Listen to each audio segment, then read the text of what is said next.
Prime minister साहब जो हैं वो जाने से पहले यहाँ महंगाई का बम फोड़ गए, गैस के कीमतें बढ़ा गए, पेट्रोल की कीमतें बढ़ा गए और बिजली का बढ़ाने का इशारा दे गए। तो ऐसे हालात में ये रमज़ान के जो है एक पैकेज भी अनाउंस किया है, मगर वो उन चीज़ों को पूरा नहीं करता। रमज़ान का महीना जो है रहमतों का महीना होता है, मगर बदकिस्मती से इस दफ़ा बड़े मुश्किल हालात में आ रहा है ये रमज़ान। हमारी सिक्योरिटी सिचुएशन भी ठीक नहीं है, कोई अच्छी खबरें नहीं है, महंगाई है। प्राइम मिनिस्टर साहब जो हैं वो जाने से पहले यहाँ महंगाई का बम फोड़ गए, गैस के कीमतें बढ़ा गए, पेट्रोल की कीमतें बढ़ा गए और बिजली का बढ़ाने का इशारा दे गए। तो ऐसे हालात में ये रमज़ान के जो है एक पैकेज भी अनाउंस किया है, मगर वो उन चीज़ों को पूरा नहीं करता। खुद वो यहाँ से पहले म्यूनिक गए, म्यूनिक से वो फिर ऑस्ट्रिया वियना चले गए, वियना से अब वो लंदन में पहुँच गए हैं, लंदन से वो फिर अमेरिका जाएंगे। अमेरिका का जो वहाँ पे बोर्ड ऑफ पीस का है उसके मतलब क्या होगा क्या नहीं, बड़े सवाल हैं। उसके ऊपर हम अब अगले सेगमेंट में तफसीलन बात करेंगे।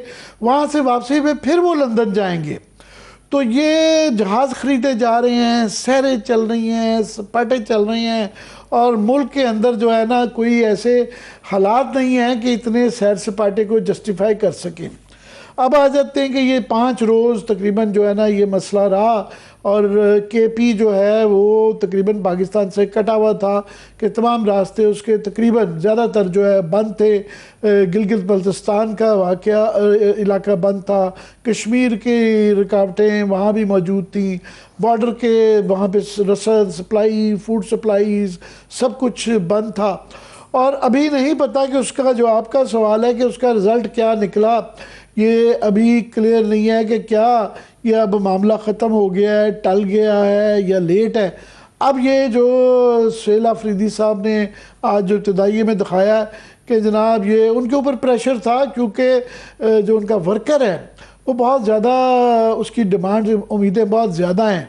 और सुहेल आफरीदी पे मुझे नज़र आ रहा है कि वो बैलेंसिंग एक्ट जो कर रहे हैं कि उनको बहरहाल चीफ मिनिस्टर हैं, उनको वफाक और सूबे के दरमियान भी करना पड़ता है, लोगों को एनर्जाइज करके इमरान खान की तहरीक को भी देखना पड़ता है, मगर अमन व अमान की ज़िम्मेदारी भी उस पर है।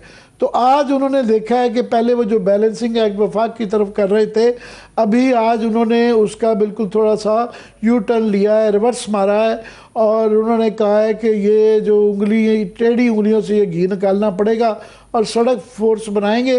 रमज़ान के अंदर हम तैयारी करेंगे, रमज़ान के बाद अब देखना है कि क्या करेंगे।